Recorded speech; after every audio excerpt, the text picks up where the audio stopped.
ಮತ್ತೊಮ್ಮೆ ಈ ವಾರದ ನೋಟ ಕಾರ್ಯಕ್ರಮದಲ್ಲಿ ನನ್ನ ಅಭಿಪ್ರಾಯ ಹಂಚಿಕೊಳ್ಳಕ್ಕೆ ಬನ್ನಿ. ಈಗ ನಿಮಗೆಲ್ಲ ಗೊತ್ತಿರುವಂತೆ ಈಗ ಚುನಾವಣಾ ದಿನಗಳಾಗಿದ್ದಾವೆ. ಇನ್ನೇನು ಕೆಲವೇ ತಿಂಗಳುಗಳಲ್ಲಿ 2 ತಿಂಗಳು ಹೆಚ್ಚು ಕಡಿಮೆ 60 ದಿನಗಳ ಒಳಗಡೆ ಚುನಾವಣೆ ಶುರುವಾಗಬೇಕು.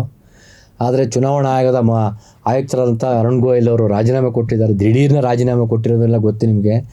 ಯಾಕೆ ರಾಜೀನಾಮೆ ಕೊಟ್ಟಿದ್ದಾರೆ ಅನ್ನೋದು ಇವತ್ತಿಗೂ ನಿಗೂಢ ಆಗಿರೋದು. ಈ ಚುನಾವಣೆಗೋಸ್ಕರ BJP ಮತ್ತು ಮೋದಿ ನೇತೃತ್ವದ BJP ಸರ್ಕಾರ ಸ್ವತಃ ಮೋದಿ ಅವರೇ ಏನೆಲ್ಲ ಸರ್ಕಸ್ ಮಾಡ್ತಾ ಇರೋದನ್ನು ನೋಡ್ತಾ ಇದ್ದೀವಿ. ಪ್ರಧಾನಮಂತ್ರಿಯಾಗಿ ಯಾವ ರೀತಿ ವರ್ತಿಸಬಾರ್ದು ಆ ರೀತಿಯೆಲ್ಲ ವರ್ತಿಸ್ತಾ ಇದ್ದಾರೆ. ಇಡೀ ಆ ಹುದ್ದೆಗಿರುವಂಥ ಘನತೆಯನ್ನು ಹಾಳು ಮಾಡ್ತಾ ಇದ್ದಾರೆ, ಗೌರವವನ್ನು ಹಾಳು ಮಾಡ್ತಾ ಇದ್ದಾರೆ, ಮತ್ತು ದೇಶಕ್ಕೆ ಒಂದು ಕೆಟ್ಟ ಹೆಸರು ತರ್ತಾ ಇದ್ದಾರೆ. ಅವೆಲ್ಲವನ್ನು ನಾನು ಮತ್ತೆ ವಿವರಿಸಕ್ಕೆ ಸಾಮಾಜಿಕ ಜಾಲತಾಣದಲ್ಲಿ ನಿಮ್ಗೆ ಗೊತ್ತಿರುವಂಥದ್ದೇ. ಈಗ ಒಂದು ಕಡೆಗೆ ಚುನಾವಣಾ ಬಾಂಡ್ ಬಗ್ಗೆ ಕೂಡ ನಿಮ್ಗೆ ಚರ್ಚೆ ಆಗ್ತಾಯಿದೆ. ಮತ್ತೊಮ್ಮೆ ಅದನ್ನು ನಾಳೆ 15ನೇ ತಾರೀಕು ಚುನಾವಣಾ ಆಯೋಗ ತನ್ನ ಪೋರ್ಟಲಲ್ಲಿ ಅದನ್ನು ಇಡೀ ದತ್ತಾಂಶವನ್ನು ಹಾಕಿದ ನಂತರ ನಾವು ಮತ್ತೆ ಚರ್ಚೆ ಮಾಡ್ಬೋದು ಅದನ್ನು. ಈಗ ಮತ್ತೊಂದು ಮುಖ್ಯವಾಗಿ ನಾವು BJP ಬಗ್ಗೆ ನಾವು ಚರ್ಚೆ ಮಾಡಬೇಕಾಗಿರುವಂಥದ್ದು, ಅದು ಆಡಳಿತಕ್ಕೆ ಬಂದ ನಂತರ 10 ವರ್ಷಗಳಲ್ಲಿ ಭಾರತದ ಪ್ರಜಾಪ್ರಭುತ್ವದ ಎಲ್ಲ ಆಶಯಗಳು ಹೇಗೆ ನಾಶ ಆದವು, ಪ್ರಜಾಪ್ರಭುತ್ವದ ಬುನಾದಿ ಹೇಗೆ ಕ್ರಮೇಣ ಹಂತವಾಗಿ ನಾಶ ಆಗ್ತಾ ಹೋಯಿತು, ಇಲ್ಲಿ ಅಭಿವ್ಯಕ್ತಿ ಸ್ವಾತಂತ್ರ್ಯ ಹೇಗೆ ಕುಂಠಿತ ಆಗ್ತಾ ಹೋಯಿತು ಅನ್ನೋದ್ರ ಬಗ್ಗೆ ನಾವು ಚರ್ಚೆ ಮಾಡಬೇಕಾಗುತ್ತೆ. ಯಾಕಂದರೆ RSS ಮತ್ತು BJP ಅಥವಾ ಮೋದಿ ನೇತೃತ್ವದ BJP ಇದೆಯಲ್ಲ, ಸಂಪೂರ್ಣವಾಗಿ ಪ್ರಜಾಪ್ರಭುತ್ವ ವಿರೋಧಿ ಗುಣವುಳ್ಳಂಥವರು. ಮತ್ತು RSS ಅಂತೂ ಆರ್ಯನ್ ಬ್ರಾಹ್ಮಣಶಾಹಿಯ ಒಂದು ಸಿದ್ಧಾಂತವುಳ್ಳಂಥದ್ದು. ತನ್ನ ಆರ್ಯನ್ ಬ್ರಾಹ್ಮಣಶಾಹಿ ಸಿದ್ಧಾಂತಕ್ಕೋಸ್ಕರವೇ ಅದು ಮುಸ್ಲಿಮರೆನ್ನುವ ಒಂದು ಶತ್ರುವನ್ನು ಸೃಷ್ಟಿ ಮಾಡ್ತು. ಮುಸ್ಲಿಮರ ಶತ್ರುತ್ವವನ್ನು ಬೆಳೆಸ್ತಾ ಹೋದಂತೆಲ್ಲ ಇವರ ಸಿದ್ಧಾಂತವನ್ನು ಭಾರತದಲ್ಲಿ ಅವರಿಗೆ ಜಾರಿಗೊಳಿಸಲಿಕ್ಕೆ ಸಾಧ್ಯವಾಗುತ್ತೆ ಅಂತ ಅವ್ರು ನಂಬಿದ್ರು.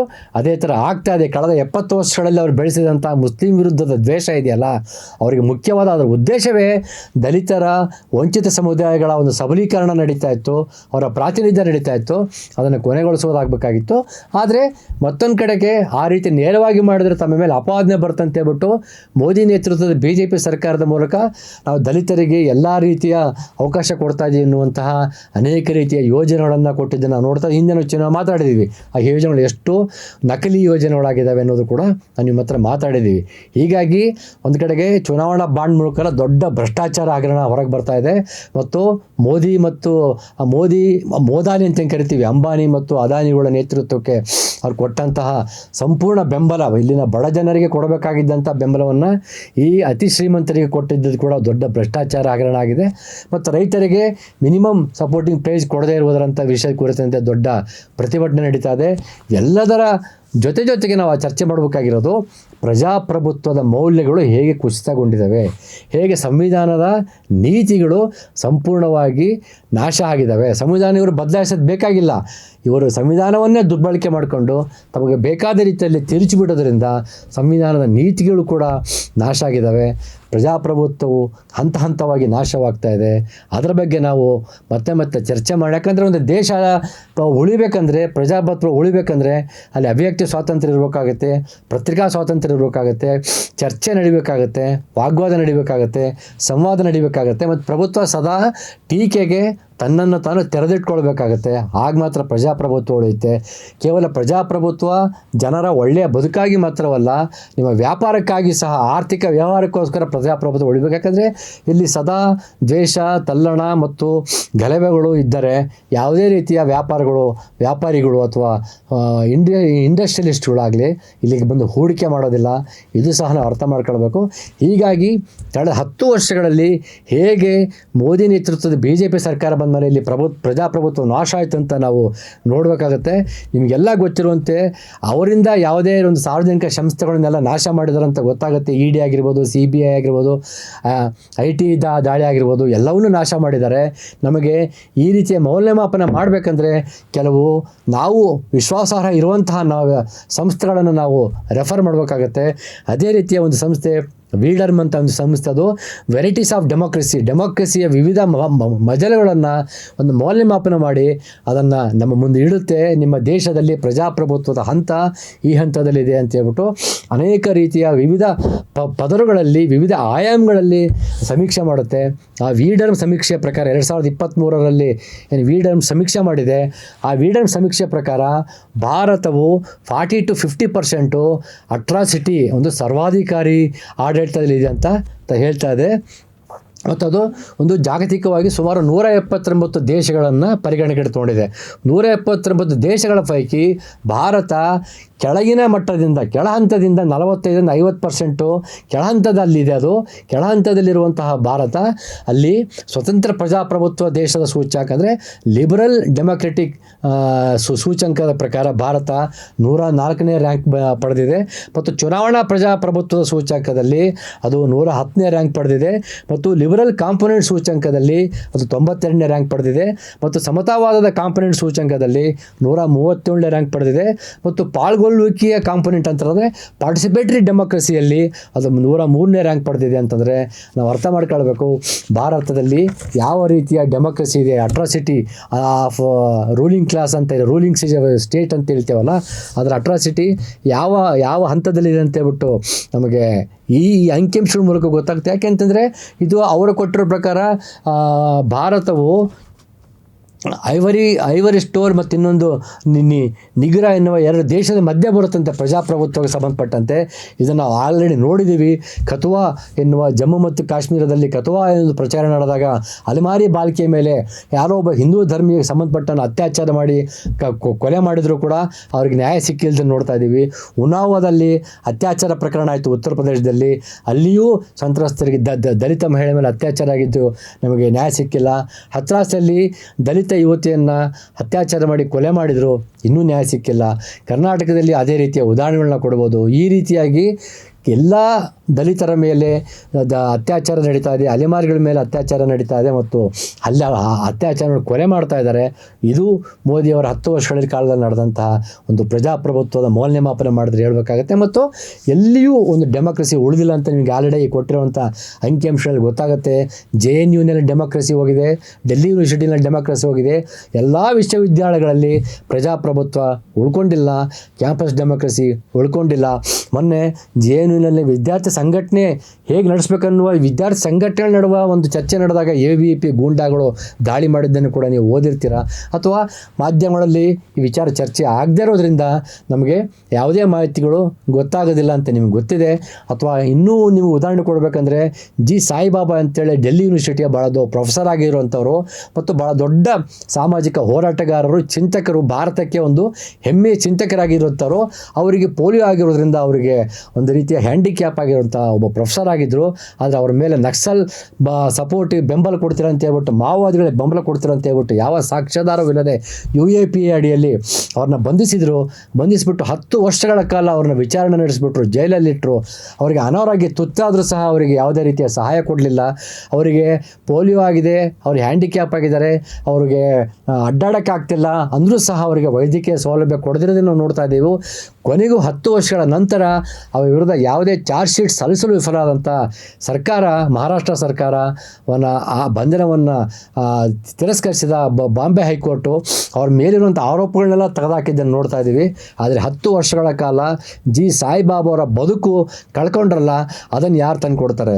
ಈಗ ಬದುಕಿಗೋಸ್ಕರ, ತಮಗೆ ಕಳೆದು ಹೋದ ಬದುಕಿಗೋಸ್ಕರ ಸಾಯಿಬಾಬಾ ಅವರು ಮರಳಿ ನ್ಯಾಯಾಂಗಕ್ಕೆ ತಮ್ಮ ಅಹವಾಲು ಸಲ್ಲಿಸಿದ್ರೆ ಅವ್ರಿಗೆ ನ್ಯಾಯ ಸಿಗುತ್ತೆ ಎನ್ನುವ ಪ್ರಶ್ನೆ ನಾವು ಕೇಳಬೇಕಾಗುತ್ತೆ. ಆದರೆ ನ್ಯಾಯಾಂಗದ ಸ್ವಾತಂತ್ರ್ಯದ ಬಗ್ಗೆಯೂ ನಮಗೆ ಅನುಮಾನ ಇರೋದ್ರಿಂದ, ಅದು ವಿಶ್ವಾಸಾರ್ಹತೆ ಕಳ್ಕೊಂಡಿರೋದ್ರಿಂದ ನಮಗೂ ಅವ್ರಿಗೆ ನ್ಯಾಯ ಸಿಗುತ್ತೆ ಅನ್ನೋದ್ರ ಬಗ್ಗೆ ಅನುಮಾನ. ಯಾಕೆ ಈಗಾಗಲೇ ಅನೇಕ ರೀತಿಯ ಮಾನವ ಹಕ್ಕುಗಳ ಹೋರಾಟಗಾರರು ಇನ್ನೂ ಬಂಧನದಲ್ಲಿರೋದನ್ನು ನೋಡ್ತಾ ಇದ್ದೀವಿ. 4 ವರ್ಷಗಳ ಕಾಲ ಬಂಧನದಲ್ಲಿರೋದನ್ನು ನೋಡ್ತಾ ಇದ್ದೀವಿ.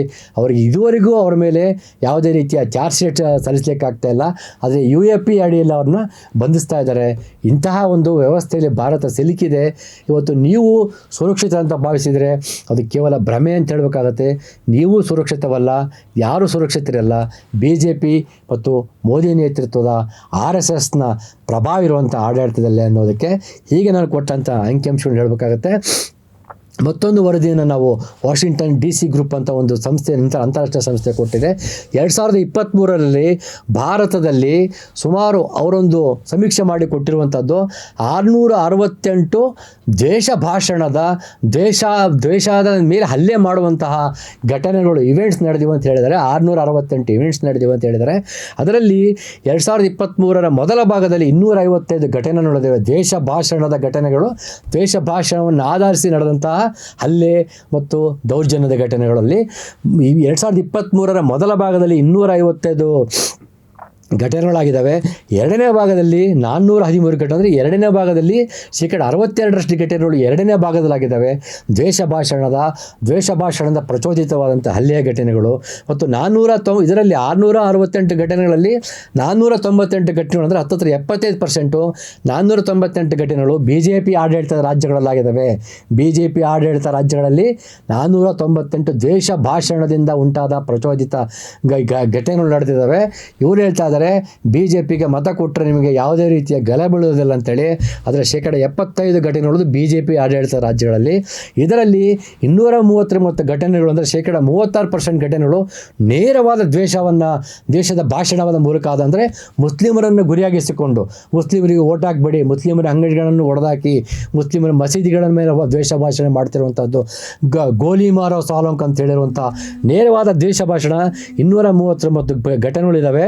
ಮತ್ತು ಪಿತೂರಿ ಮಾಡಿ, ತಂತ್ರಗಾರಿಕೆ ಮಾಡಿ ಅವರ ವಿರುದ್ಧ ಜನಗಳನ್ನು ಎತ್ತಿಕಟ್ಟಿರುವಂಥ ಘಟನೆಗಳು 420 ಘಟನೆಗಳಿದ್ದಾವೆ.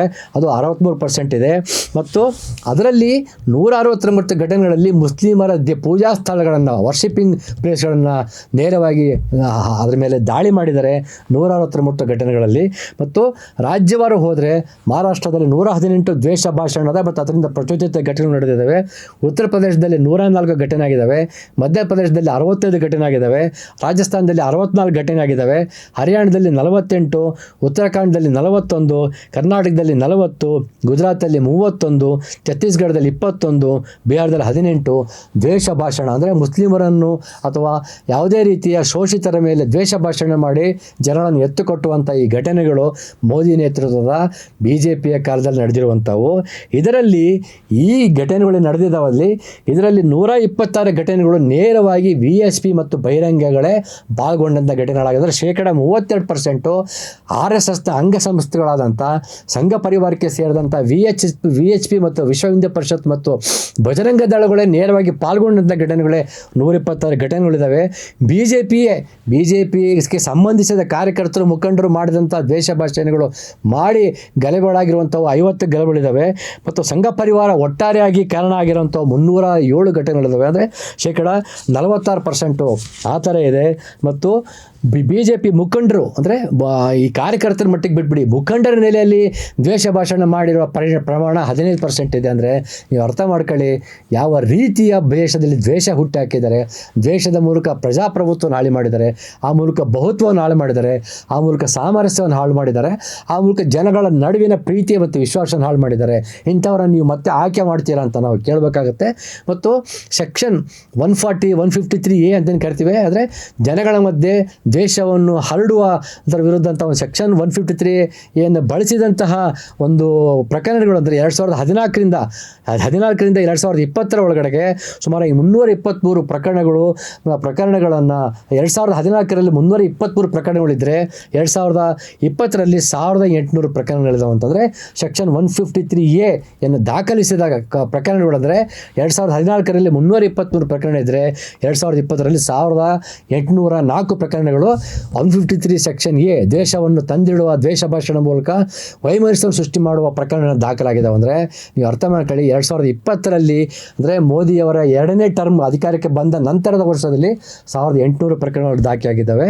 ಇದನ್ನು ನಾವು ಯಾವ ರೀತಿ ಕರಿತೀರಾ, ಇದು ಮತ್ತು ಇದು ನಿಮಗೆ ಅಂಕಿಅಂಶ ಸಿಗ್ತಿರ್ತದ್ದು ಈಗ ನ್ಯಾಷನಲ್ ಕ್ರೈಮ್ ರೆಕಾರ್ಡ್ ಬ್ಯೂರೋಯಿಂದ ಸಿಕ್ಕಿರುವಂಥ ಅಂಕಿಅಂಶ. ಇದು ಯಾವುದು ಮುಚ್ಚಿಡುವಂಥದ್ದೇನಿಲ್ಲ. ಹಾಗಿದ್ದರೆ ಇವರನ್ನು ನೀವು ನಮ್ಮ ಮಧ್ಯೆ ದ್ವೇಷವನ್ನು ತರುವಂತಹ 1800 ಪ್ರಕರಣಗಳು ಒಂದೇ ವರ್ಷ ನಡೆದಿದ್ದಾವೆ ದೇಶಕ್ಕೆ ಸಂಬಂಧಪಟ್ಟಂತೆ, ಗಲಭೆಗಳಿಗೆ ಸಂಬಂಧಪಟ್ಟಂತೆ. ಇಂಥವರನ್ನು ನಾವು ಮತ್ತೆ ಆಯ್ಕೆ ಮಾಡ್ತೀವಿ ಅಂತ ನಾವು ಕೇಳಬೇಕಾಗತ್ತೆ. ಮತ್ತು ರಾಷ್ಟ್ರೀಯ ಭದ್ರತೆಗೆ, ಸಮಗ್ರತೆಗೆ ಧಕ್ಕೆ ತರ್ತೀರಂತ ಹೇಳ್ಬಿಟ್ಟು ಸುಮಾರು 2013 ಪ್ರಕರಣ ಅಂತ ಹೇಳ್ತಾ ಇದ್ದಾರೆ, 2020ರಲ್ಲಿ 82 ಪ್ರಕರಣ ಅಂತ ಹೇಳ್ತಾ ಇದ್ದಾರೆ. ಮತ್ತು ಹೇಟ್ ಕ್ರೈಮ್ ವಾಚ್ ಅಂತ ಹೇಳ್ಬಿಟ್ಟು ಏನೋ ಒಂದು ಸಂಸ್ಥೆಯ ಒಂದು ಇದು ಮಾಡಿದ್ದಾರೆ, ಇದನ್ನು ಚೆಕ್ ಮಾಡಿದ್ದಾರೆ. 2009ರಿಂದ 2019ರಲ್ಲಿ 287 ದ್ವೇಷ ಪ್ರಚೋದಿತ ಕಾರಣಕ್ಕೆ ದೊಡ್ಡ ಮಟ್ಟದ ಘಟನೆಗಳು ನಡೆದಿದ್ದಾವೆ ಅಂತ ಹೇಳ್ತಾ ಇದ್ದಾರೆ. 2014ರಿಂದ 2019ರಲ್ಲಿ 700 ಜನಗಳಿಗೆ ಗಾಯ ಆಗಿದೆ, 93 ಜನಸಂಖ್ಯೆ ಸತ್ತಿದ್ದಾರೆ ಈ ದ್ವೇಷದ ಘಟನೆಗಳಿಂದ, ದ್ವೇಷ ಪ್ರಚೋದಿತ ಉಂಟಾದ ಘಟನೆಗಳಿಂದ, ಗಲಭೆಗಳಿಂದ ಅಂತ ನಾವು ಹೇಳ್ತಾ ಇದ್ದೀವಿ. ನೀವು ಉದಾಹರಣೆಯಾಗಿ ನೀವು ಮಂಗಳೂರಲ್ಲಿ ದಿನನಿತ್ಯ ನಡೀತಿರುವಂಥ ಗಲಭೆಗಳಾಗಿರ್ಬೋದು, ಅಥವಾ ಬೆಂಗಳೂರಲ್ಲಿ ಗೋರೆಬಾಳುವೆ ಪಾವ್ಯದಲ್ಲಿ ಆಗಿರುವಂಥ ಘಟನೆ ಆಗಿರ್ಬೋದು, ಅಥವಾ ದಾವಣಗೆರೆಯಲ್ಲಿ ನಡೀತಿರುವಂಥ ಘಟನೆ ಆಗಿರ್ಬೋದು, ಹುಬ್ಬಳ್ಳಿಯಲ್ಲಿ ನಡೀತಿರುವಂಥ ಘಟನೆಗಳು ಉದಾಹರಣೆಗೆ ಹೇಳ್ತಾರಂಥದ್ದು. ಇಂಥ ಸಾವಿರಾರು ಘಟನೆಗಳು ಅಂಕಿಅಂಶಗಳು ನಾನು ನಿಮ್ಮ ಮುಂದೆ ತಂದು ಉದಾಹರಣೆ ಕೊಡ್ತಾ ಇದ್ದೀನಿ. ಇಂಥ ಉದಾಹರಣೆ ಇಲ್ಲದಂಥ ಘಟನೆಗಳಿದ್ದಾವೆ. ಬಿ ಜೆ ಪಿಯ ಕೊಡುಗೆ, ಬಿ ಜೆ ಪಿ ದೇಶಕ್ಕೆ ಕೊಟ್ಟಿರುವ ಕೊಡುಗೆ ಅಂತಂದರೆ ದ್ವೇಷ, ಹಗೆತನ ಮತ್ತು ಹಲ್ಲೆ ಮತ್ತು ದೌರ್ಜನ್ಯ ಅಂತ ನಾವು ಹೇಳ್ಬೇಕಾಗುತ್ತೆ. ಯಾಕಂದರೆ 2002ರಲ್ಲಿ ಮೋದಿಯವರು ಮುಖ್ಯಮಂತ್ರಿಯಾಗಿದ್ದಾಗ ನಡೆದಂಥ ಹತ್ಯಾಕಾಂಡದಲ್ಲಿ ಈ ಸಾವಿರಾರು ಜನ ಮುಸ್ಲಿಂ ಸಮುದಾಯದ ಸತ್ತಿರೋದನ್ನು ನೋಡ್ತಾ ಇದ್ದೀವಿ. ಇವತ್ತಿಗೂ ನ್ಯಾಯ ಸಿಗದಿರೋದನ್ನು ನೋಡ್ತಾ ಇದ್ದೀವಿ. ಬಿಲ್ಕಿಸ್ ಬಾನು ಪ್ರಕರಣದಲ್ಲಿ ಏನಾಯ್ತು, ನಾವು ಆರೋಪಿಗಳಂತ ಅವ್ರನ್ನ ಬಂಧನಕ್ಕೆ ಜೀವ ಶಿಕ್ಷೆ ಕೊಟ್ಟರು ಸಹ ಅವರನ್ನು ಕ್ಷಮಾದಾನ ಕೊಟ್ಟು ಬಿಡುಗಡೆ ಮಾಡಿದ್ದನ್ನು ನೋಡ್ತಾ ಇದ್ದೀವಿ. ಮರಳಿ ಸುಪ್ರೀಂ ಕೋರ್ಟ್ ಅವ್ರನ್ನ ಜೈಲಿಗೆ ಕಳಿಸಿದ್ದನ್ನು ನೋಡ್ತಾ ಇದ್ದೀವಿ. ಇಂತಹದ್ದೆಲ್ಲ ನಡೆದಿದ್ದು ಬಿ ಜೆ ಪಿ ನೇತೃತ್ವದ ಆಡಳಿತದಲ್ಲಿ ಅಂತ ನಾವು ಅರ್ಥ ಮಾಡ್ಕೊಳ್ಬೇಕು. ಹೀಗಾಗಿ ಈ ಬಿ ಜೆ ಪಿಯನ್ನು ಗೊತ್ತಿದ್ದು ಇಷ್ಟೊಂದು ದ್ವೇಷ ಪ್ರಕರಣಗಳು, ಇಷ್ಟೊಂದು ಹಲ್ಲೆ ಗಲಭೆಗಳು, ಆಹಾರಕ್ಕಾಗಿ ಕೊಲೆ ಮಾಡಿದ್ದಾರೆ. ಅಕ್ಲಾಕ್ ಅನ್ನೋ ವ್ಯಕ್ತಿಯನ್ನು ಕೊಲೆ ಮಾಡಿದ್ದನ್ನು ನೋಡ್ತಾ ಇದ್ದೀವಿ. ಆಹಾರಕ್ಕೆ ಕೊಲೆ ಮಾಡಿದ್ದಾರೆ, ಜನಗಳನ್ನು ಇನ್ನೊಬ್ಬರ ವಿರುದ್ಧ ಎತ್ಕೊಳ್ತಾ ಇದ್ದಾರೆ. ಅದರಲ್ಲಿಯೂ ವಂಚಿತ ಸಮುದಾಯಗಳ ಮಕ್ಕಳನ್ನು ಬಾಳೆಗಳಂತ ಬಳಸ್ಕೊಳ್ತಾ ಇದ್ದಾರೆ. ಇವೆಲ್ಲವನ್ನು ನೋಡಿದರೂ ಸಹ ನಾವು ಮತ್ತೆ ಇರುಳು ಕಂಡ ಬಾವಿಯಲ್ಲಿ ಹಗಲು ಬೀಳಬಾರ್ದು ಅಂತ ಏನು ಹೇಳ್ತಾ ಇದ್ದಲ್ಲ, ಆ ಥರ ಮಾಡಬಾರ್ದು. ನಾವು ಮೂರನೇ ಸ್ಥಳಕ್ಕೆ, ಮೂರನೇ ಸರ್ತಿಗೆ ಮರಳಿ ನಾವು ಆಯ್ಕೆ ಮಾಡಿದರೆ ಈಗೇನು ನಾನು ಅಂಕಿಅಂಶ ಮೂಲಕ ಕೊಟ್ಟ ಉದಾಹರಣೆ ಇದೆಯಲ್ಲ, ಇನ್ನು 10 ಪಟ್ಟು ಜಾಸ್ತಿ ಆಗುತ್ತೆ. ಇದು ಹಿಂದೂ ರಾಷ್ಟ್ರ ಅಂತ RSS ಏನು ಮುಂದಿನ ವರ್ಷ ಅದಕ್ಕೆ 100 ವರ್ಷ ತುಂಬುತ್ತೆ 2025ರಲ್ಲಿ. ಆ ಸಂದರ್ಭದಲ್ಲಿ ಘೋಷಣೆ ಮಾಡಿದರೂ ಕೂಡ ಏನು ಆಶ್ಚರ್ಯ ಪಡಬೇಕಾಗಿಲ್ಲ ಅಂತ ನಾನು ನಿಮಗೆ ಎಚ್ಚರಿಕೆಯ ಮೂಲಕ, ಆತಂಕದ ಮೂಲಕ, ಕಳಕೆಯಿಂದ ಹೇಳ್ತಾ ಇದ್ದೀನಿ. ನಮಸ್ಕಾರ.